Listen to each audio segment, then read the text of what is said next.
So welcome everyone to the webinar version of the monastery's Sunday meditation practice. It is just 11 o'clock here in Atlanta. Maybe we'll wait just a few minutes for people to arrive to our online meditation session. Hope you're doing well, staying safe.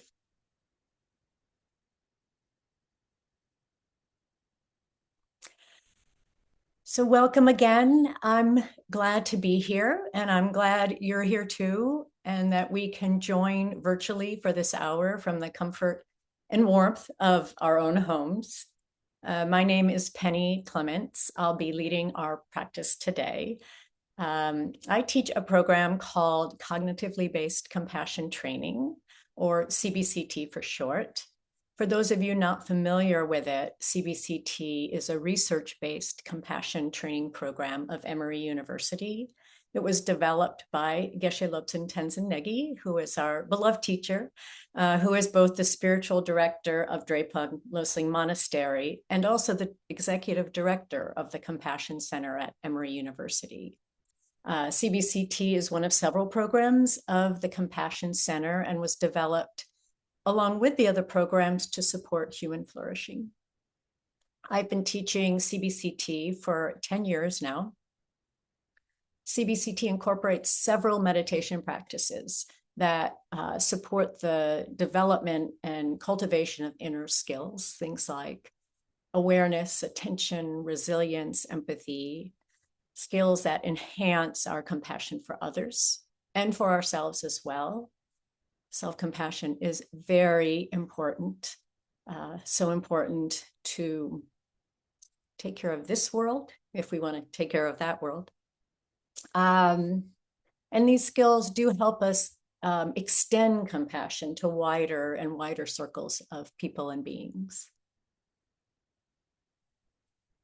It seems to me, or I think right now, maybe more than ever, maybe not, we could all benefit from robust self-compassion, compassionate relationships, and certainly it seems our communities and our world could benefit from greater compassion. I'm just going to assume you agree with that because you're here. And this is the first Sunday of the month, first day of February. And the first Sunday of each month at the monastery is earmarked for the basics of meditation, a little bit more of an introduction to meditation. So if you're new, this is going to be great. And if you're returning, this is going to be great. But I'll focus my comments and our practice on the basics of meditation from the CBCT perspective. If we were in person after practice, we'd have some time for discussion. So my understanding is in this webinar format, we maybe can't have discussion, but we can use the chat function. So I'll make sure we have a little bit of time at the conclusion of our meditation practice where you can share insights or comments or questions through the chat function. And hopefully that will work. Geshe Lobsang developed CBCT by combining his extensive knowledge of the Tibetan Buddhist practices called Lojong. Lojong teaching, Lojong translates to mind training. And he combined that Lojong with the latest findings from psychology, neuroscience, evolutionary science, and other research in the science of mind and emotions. So science is now supporting what others have known for thousands of years, that there are many benefits to meditation practice. If you have your own practice, you've been practicing for a while, I invite you just to take a moment to reflect on benefits that you're aware of from your own experience of meditation practice. And if you're new to meditation, maybe just reflect on your intention or what you hope or what you're interested in about meditation. Why are you here? See if you can connect with that curiosity, perhaps. that may be why you're here, which is wonderful. So I was thinking about the benefits of meditation, which I saw that in a little advertisement for this session. And for me personally, I recognize that meditation has helped me transform a lot of negative thinking, unhelpful thinking, like, rumination, worry, anxiety. And it's been an invitation to know myself underneath that habitual thinking and those reactions.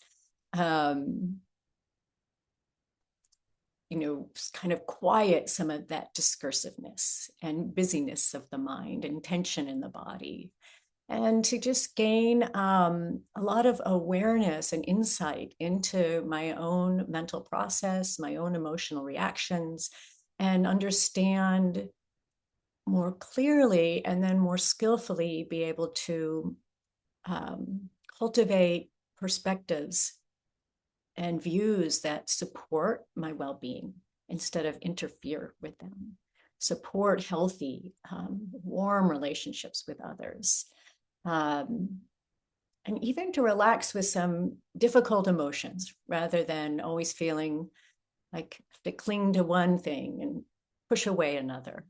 So it's been not so much self-improvement, but I would say meditation is this lovely opportunity for self-knowing, for self-discovery. It's like beneath all of that, we have this buried treasure. Our map to get there may be a little bit different, but it is there for all of us, and we can embrace ourselves and encourage ourselves. So this is possible through meditation. But some of the more commonly known and evidence-based benefits through science and research is that meditation is helpful in reducing stress. So we have stress biomarkers. We can actually measure the level of stress hormones in the body. So meditation is great for stress reduction. Meditation is found to help people sleep better. That's great too. Improved relationships. So meaningful, warm relationships is so important to flourishing and having a meaningful life, a fulfilling life. We don't just want to survive as humans. We want to thrive, right? That's a good thing. So meditation also has been linked to people feeling less lonely, a decrease in depression, anxiety, and an increase in things like empathy and compassion, which actually have these neural activities associated with both of those things. Meditation practice can also improve our resilience. And resilience is so key to improved health and well-being. Resilience is a human capacity. It's bouncing back, right, from adversity. So we get sick and we recover. We may feel really distressed, but then we recover. We get back to baseline in our nervous system, which is called a state of homeostasis. In CBCT, we call that being in the zone of well-being, where we can feel a lot of emotions, but we're not carried away with them. They're not overly intense, where we don't really have control of our thinking or our behavior. So that's an optimal place of health, this homeostasis in the autonomic nervous system. The entry point to cultivating these skills begins with stabilizing our mind and body, because with greater awareness, attention, and focus, we can explore broader and more realistic perspectives that promote healthy and more compassionate responses to our lives, to our ups and downs, that support meaningful, warm relationships with others. So scientists these two scientists have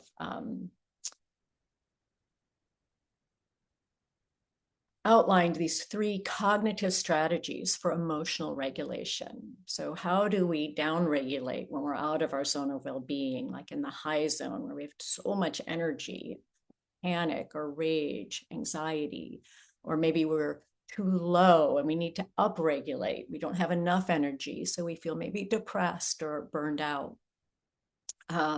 So one of the cognitive strategies for emotional regulation is called attention deployment.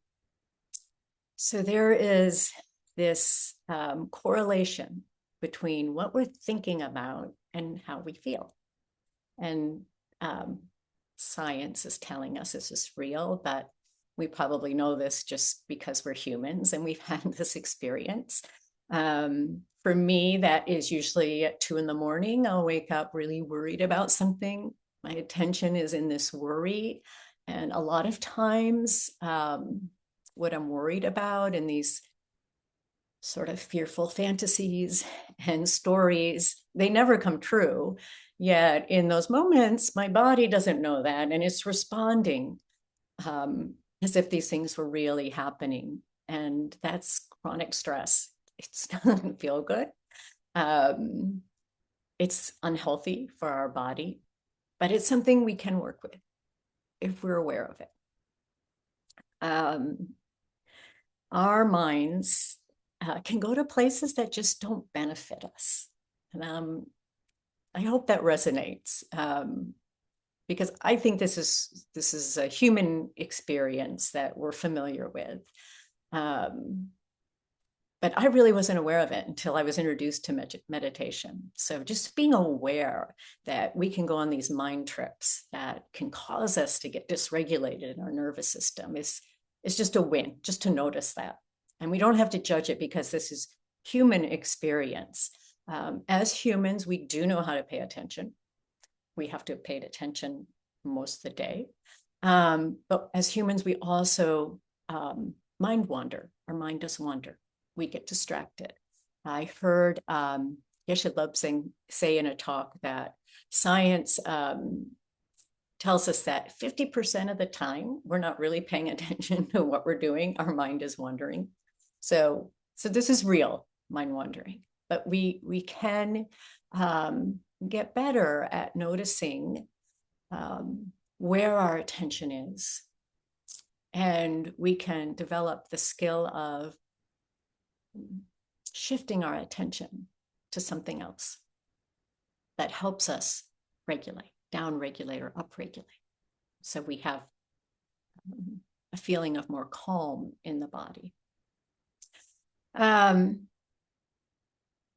So the practice in CBCT is called developing stable and clear attention. And that's the practice that I will be guiding.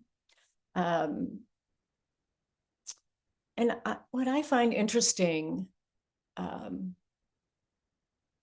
just sort of that umbrella of self-discovery is attention training.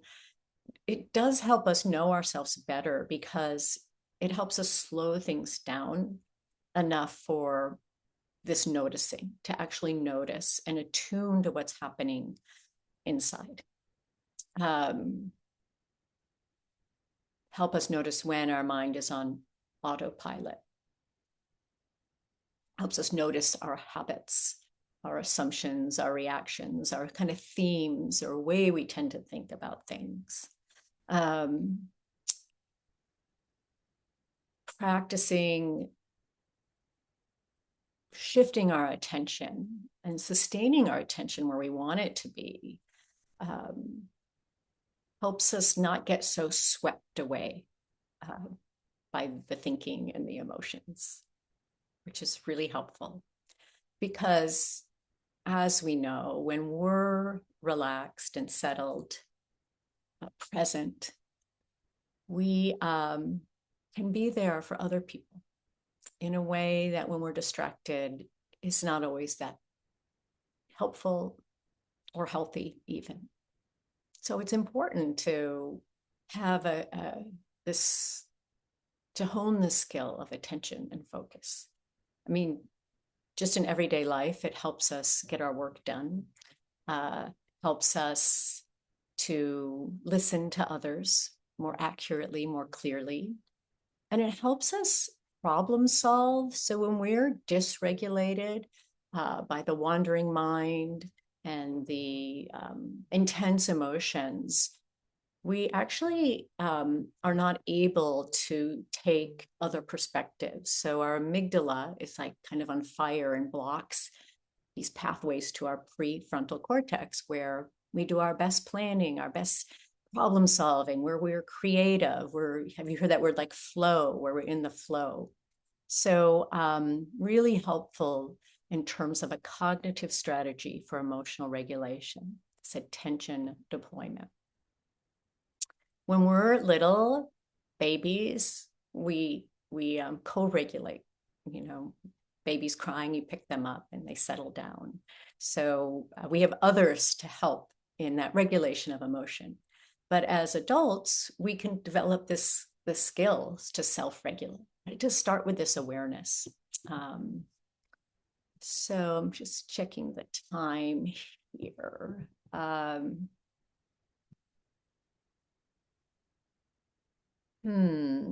What else do I want to say about this? I think I just want to share what we call enduring capabilities in CBCT. So in developing stable and clear attention, we're working on these three kind of specific capabilities. One is enhancing the ability to sustain attention on our chosen task, object, or experience, so we can get better at paying attention. We're also working on increasing the ability to notice the unhelpful impulses, emotions, and distractions. Again, as I've been saying, it's so helpful just to notice, right? Distractions and impulses. They're workable. And then we're also working on strengthening our ability then to disengage from the distractions or ignore those impulses and redirect our attention where we want it to be, when we want it to be there. So if we notice we're caught up in worry, rumination, the ability to untangle ourselves from those thoughts and shift our attention to something that elicits a more neutral or pleasant feeling, we can literally calm down brain circuits that are harming our emotional and physical well-being. So we can go from a state of anxious to calm. I hope this is making sense. I'm not sure I can really ask if there are questions. And this maybe will make more sense as we practice it, what we're doing here. So in practice, it's important to approach our practice with a sense of kindness, non-judgmentally, even joy. And what's nice about meditation practice is there's really no right or wrong. We're just going to have an experience. And this will be a guided meditation. So I will offer some prompts for you to follow along the best you can. And because you are a human being and you have a mind, your mind will wander. And the instruction is, when you notice that, you simply just disengage with the thought or the image and just gently return your attention to your object of focus. So the most commonly, I think, object of focus chosen is breath, the sensation of breath. But if breath is not kind of neutral for you, or you have a hard time like connecting with the sensation, you can choose something else.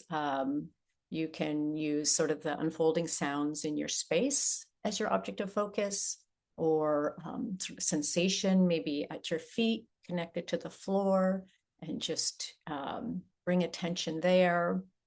So the object of focus can vary, and it's something you might want to experiment with. But works best for you, what's most supportive.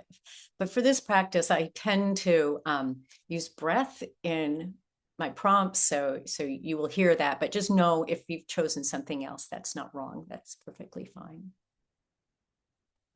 I think we'll start the practice by doing a body scan. So building that ability to just attune and bring our attention to our own physical self. Sometimes, well, speak for myself, like a really busy day, sit down to meditate. I'm like, oh yeah, I have a body. It's here with me. That can be really helpful to sort of integrate the meditation practice in our learning. And when we think about emotional regulation, like how do we know what emotions we're having? How do we experience emotions? It is through sensations in the body. I love this quote by Antonio Damasio, who is I think is a neurobiologist, neuroscientist. It says, emotions play out in the theater of the body. So really helpful if we want to start catching those impulses and distractions. Sometimes we call that catching the spark before it becomes a forest fire. So if we want to catch those little sparks of irritation or worry before they're full-blown rage and panic, it's really helpful to gain some body literacy and understand and notice what's unfolding in the present moment within our body.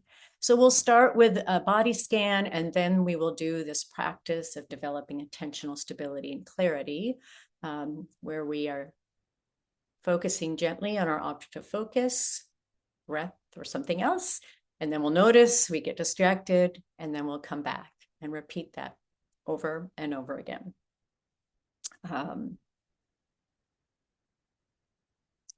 Again, I would love to ask if anyone has a question about this, but I'm not quite sure I know how to do that. So we're just going to move on to our practice, and then maybe at the end we'll have that opportunity in chat to ask questions or make some comments. Well, thank you. Thanks for being here so we can practice together, even in inclement weather. It's wonderful. A few tips if you are new to practice about meditation. It can be really helpful to have a designated spot in your house to practice. It can be helpful to find a time that works for you rather than, oh, I'll meditate when I get around to it. In the morning or in the evening. Forming a new habit, sometimes it's helpful if you connect it to something you already do routinely. Maybe you have a cup of tea in the evening. You could bring that cup of tea and have the last sip right before your meditation, or in the morning, your cup of tea or coffee, same thing.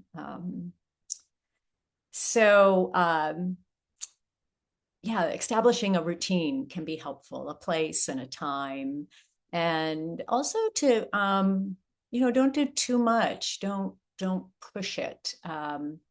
Like any new skill, like you wouldn't go to the gym for the first time and pick up the heaviest barbell, or you wouldn't say, I'm going to take up running and run a marathon, right? We do this gradually, little by little. We can build up our practice. Let's see. I have a message. You have a Q&A feature in the toolbar. Thank you, Debbie. So I invite anyone, if they have a question before we start. I guess on the bottom is a Q&A icon. If you click on that, you could put a question in. So that's great to know. Thanks for letting me know that.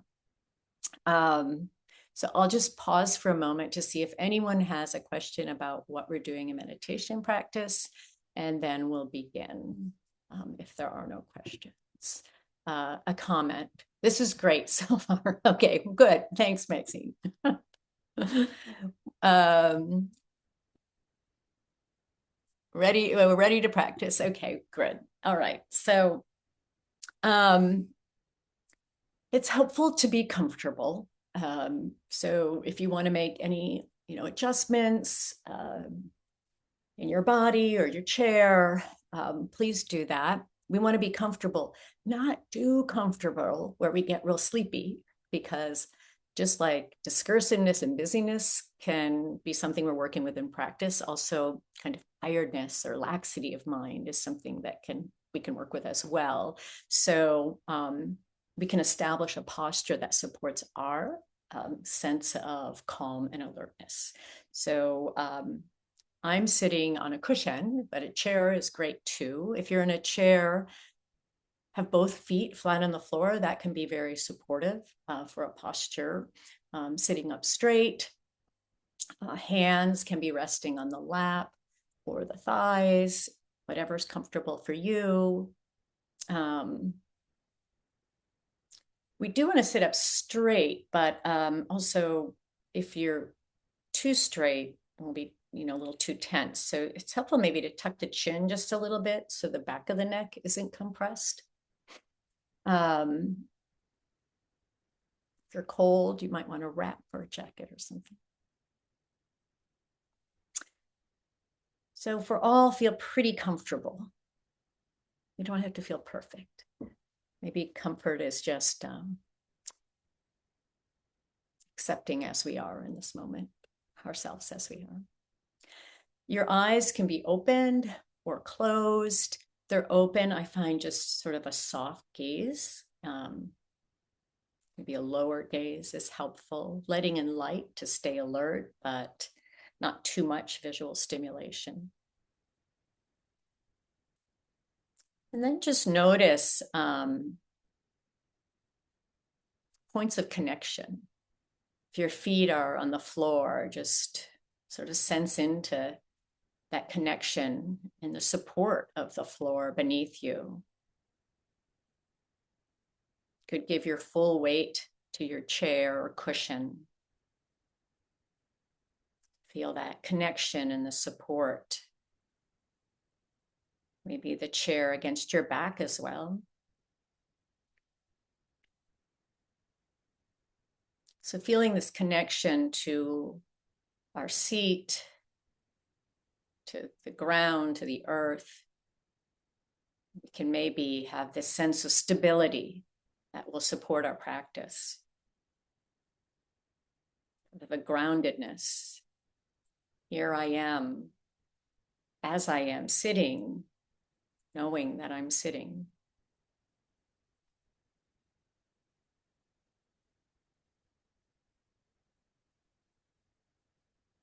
And then establishing that sense of stability, we can also think about sitting up tall, sort of open across the chest. So the breath can flow freely in and out of the lungs. So we feel a sense of sort of dignity, readiness for our practice, welcoming.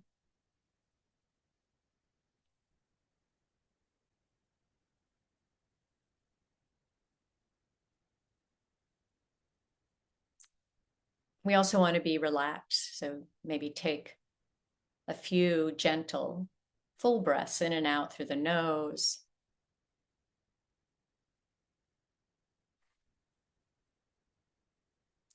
If we feel kind of lower energy, we might think about taking really full in-breaths and imagining that oxygen that's coming into the body, bringing energy into the body and the mind, waking us up. If we feel there's a lot of tension or notice a lot of thoughts, worries, we could really let those go on the exhale, soften those places, release that tension. So maybe take 2 more breaths like that, 2 more rounds of breath.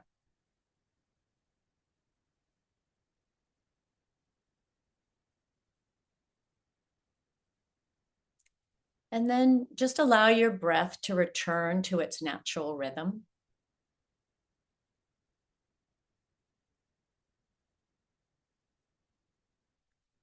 And I invite you, if it is comfortable, to draw your attention gently to your feet.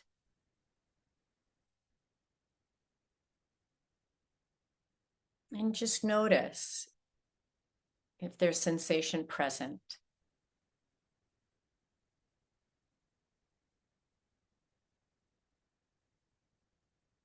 Just noticing sensation. Is there, maybe your toes feel cold today, or there's tingling, or maybe they're just neutral.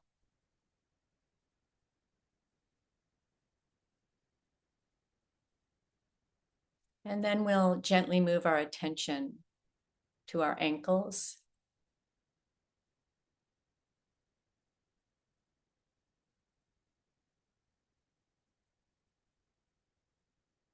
With this attention, we bring awareness to sensation that's unfolding in the area of our ankles. Maybe pleasant, maybe unpleasant, maybe neutral.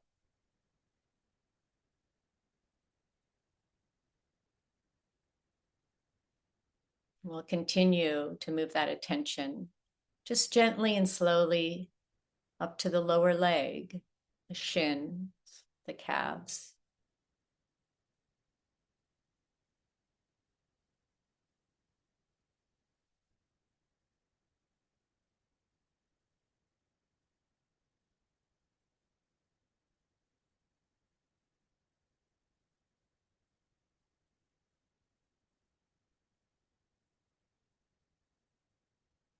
And we can continue to shift our attention now to the knees.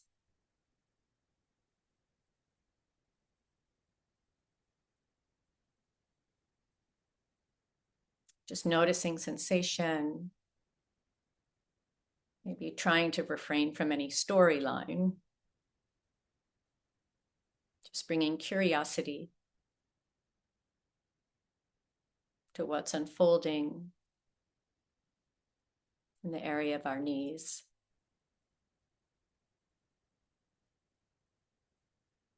And then move our attention up to the upper leg.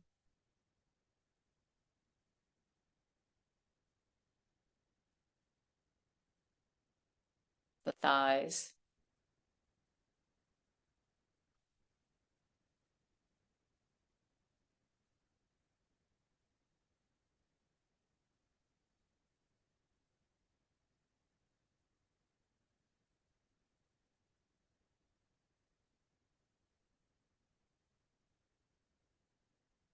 And you could continue to move your attention to the hips, pelvic region.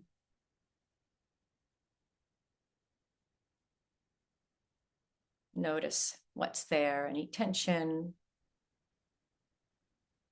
that might be pleasant, unpleasant, neutral.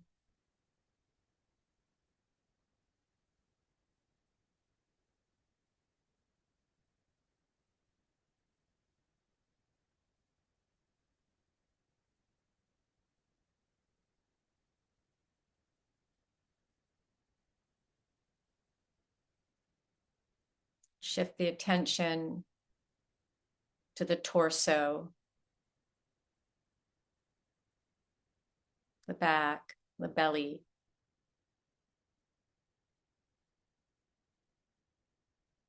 We might notice the sensation of breath moving in and out of the belly.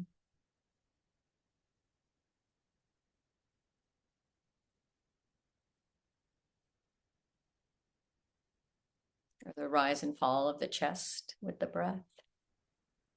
We might even notice our heartbeat.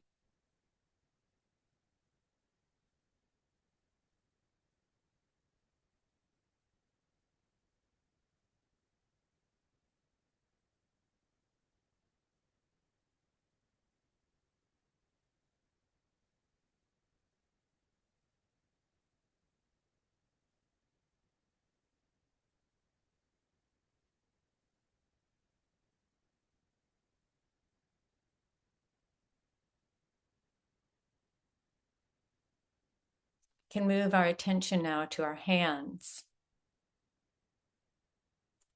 whether they're on our lap or thighs or by our side. Just notice sensation there. Maybe you feel the cool air on your hands. maybe the palms of your hands, a warmth. Just noticing sensation. Or maybe there's no sensation. That's a discovery too.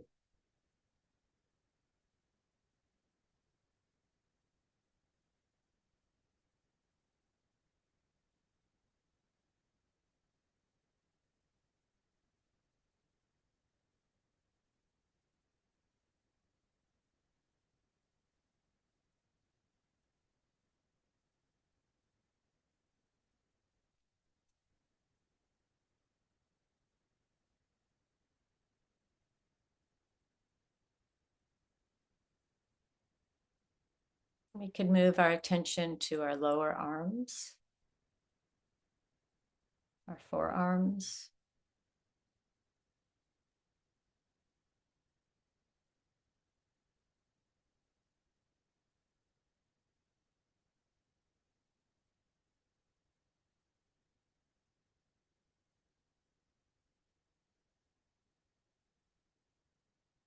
our elbows,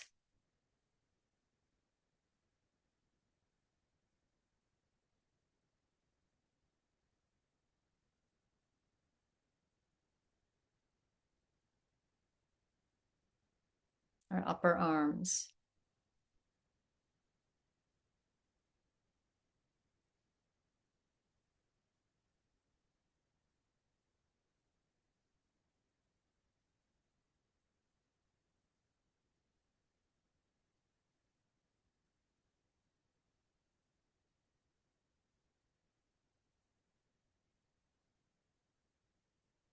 we could gently now shift our attention to our shoulders, shoulder blades,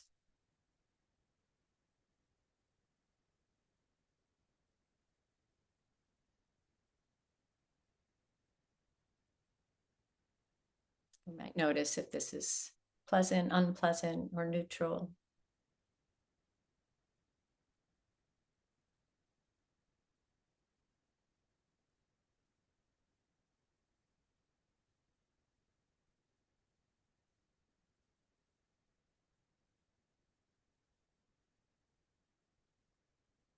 And move our attention to our neck, the back of the neck, the throat.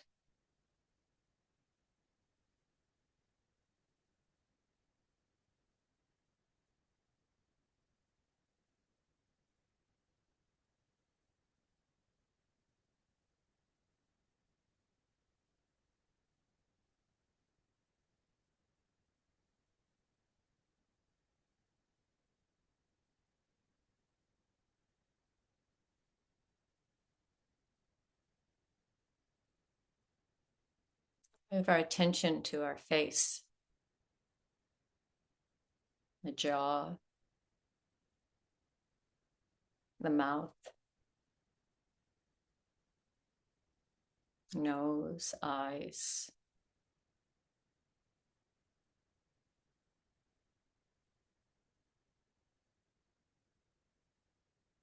See if we can attune to any unfolding sensations in the face.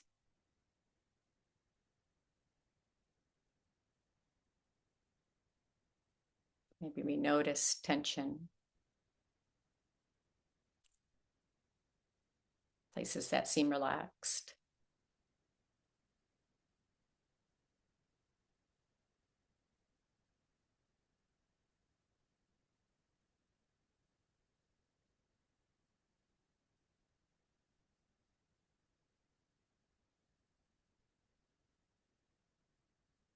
We could shift our attention to our ears. If you'd like, you could do the left ear and then the right ear.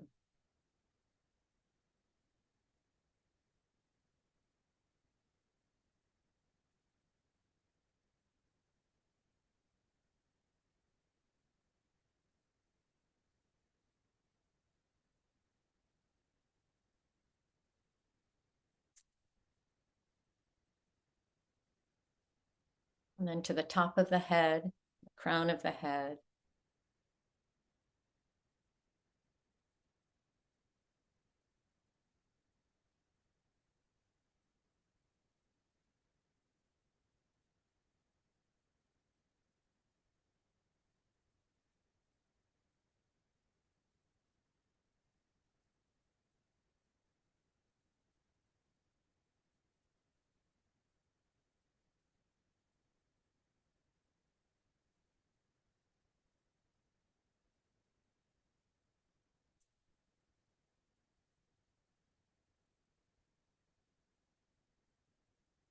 And we could just bring our attention to the whole body.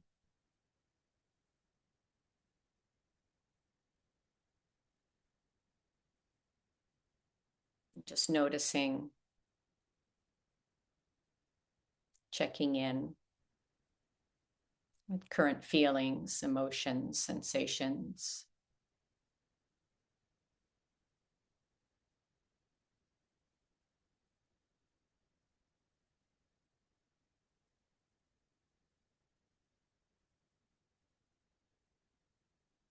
And this might be a good time to just also check in with our intention for our practice.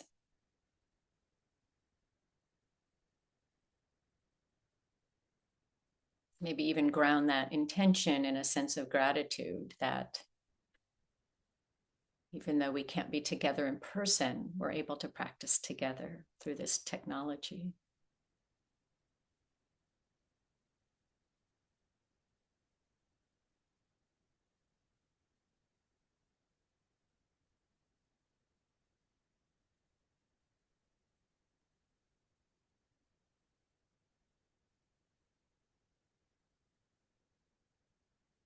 I invite you to now place your gentle attention on your object of focus.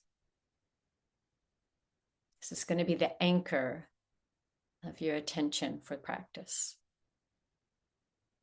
It would be the sensation of breath coming in and out at the nostrils.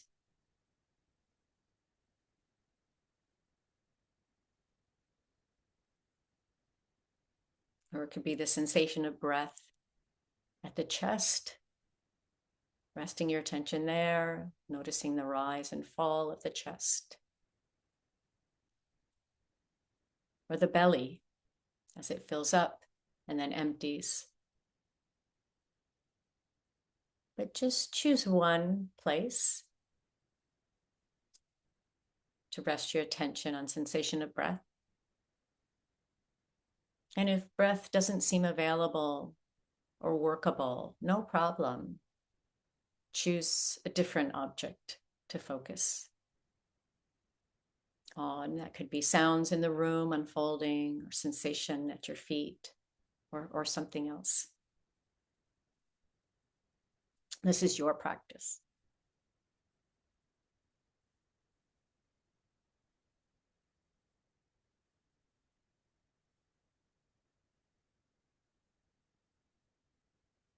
So as you gently place your attention on your object of focus,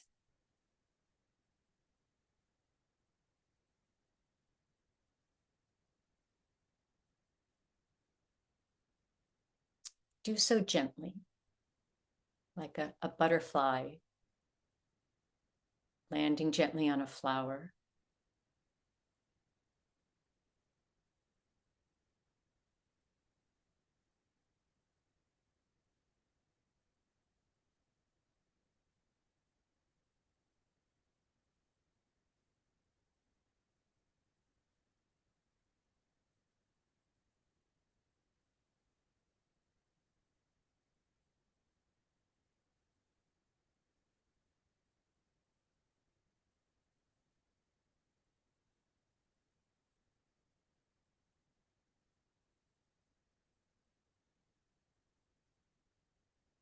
When you notice that your mind has wandered into a thought or an image, no problem. It's wonderful to notice that. And now we have the opportunity to disengage, just unhook, and gently escort your attention back to your object of focus.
Thoughts will continue to unfold.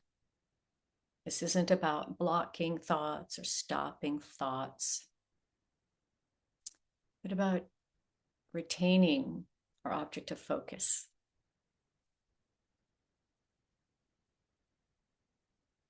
In our awareness with our attention.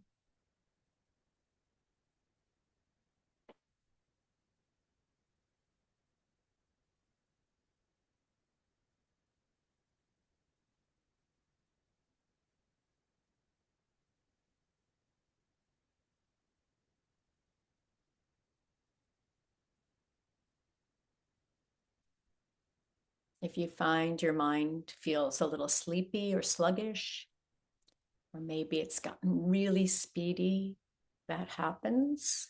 No need to judge that. It's great to notice.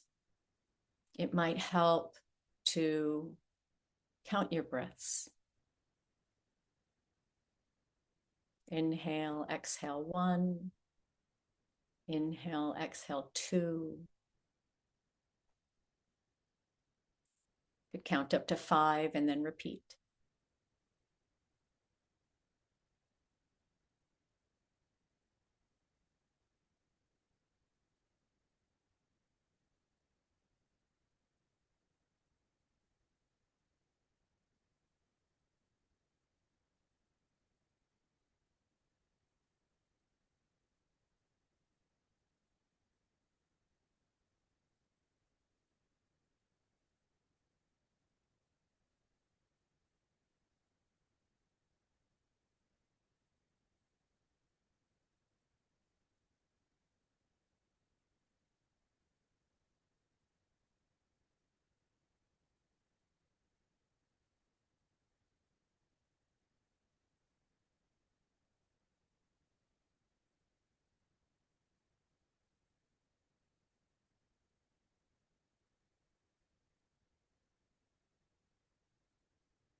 You may notice that we're becoming entangled with a repeating thought or story. That happens. Just notice that. You could even label it thinking or story. Just touch it and let it go. And again, kindly, gently bring our attention back to our breath or other object of focus.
It's natural for the mind to wander, so no need to judge that or think you're doing anything wrong.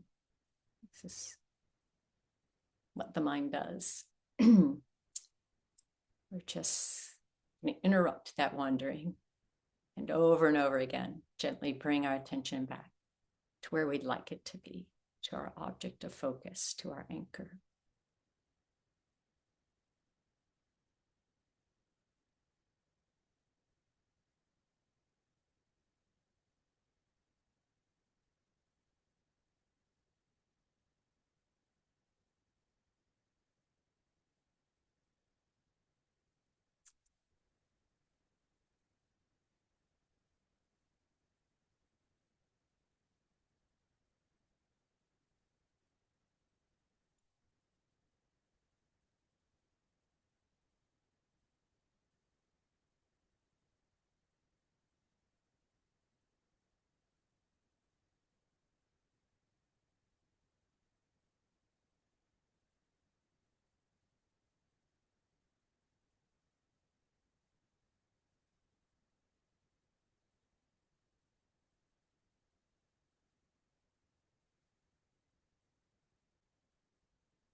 As we draw our practice to a close, you could just take a moment to reflect on the value of strengthening our attention, to cultivating greater attentional stability, be able to see things more clearly, ourselves and others.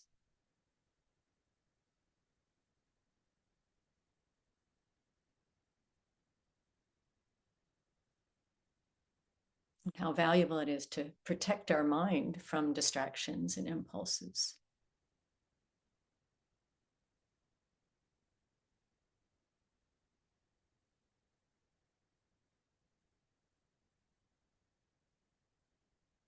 And then we'll further reflect on any benefits of this practice, our time together, and dedicate our practice to those who we know to be in need of greater love and compassion.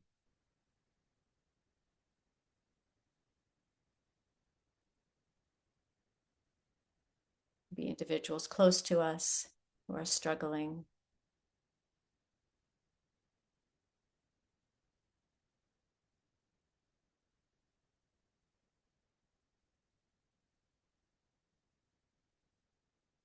And then if it's comfortable, we could extend that dedication to wider and wider groups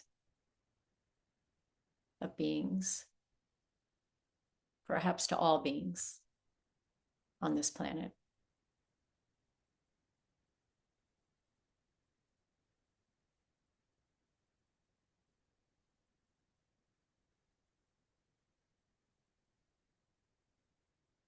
Thank you.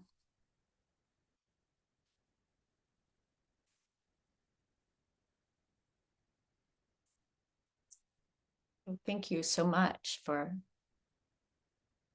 sharing, engaging in practice together.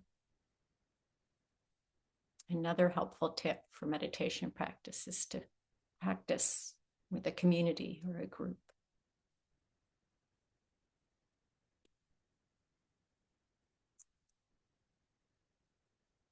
So we have a few more minutes. If anyone wants to type in the Q&A little box a question you might have, something you noticed maybe that you're wondering about, or an insight, thought.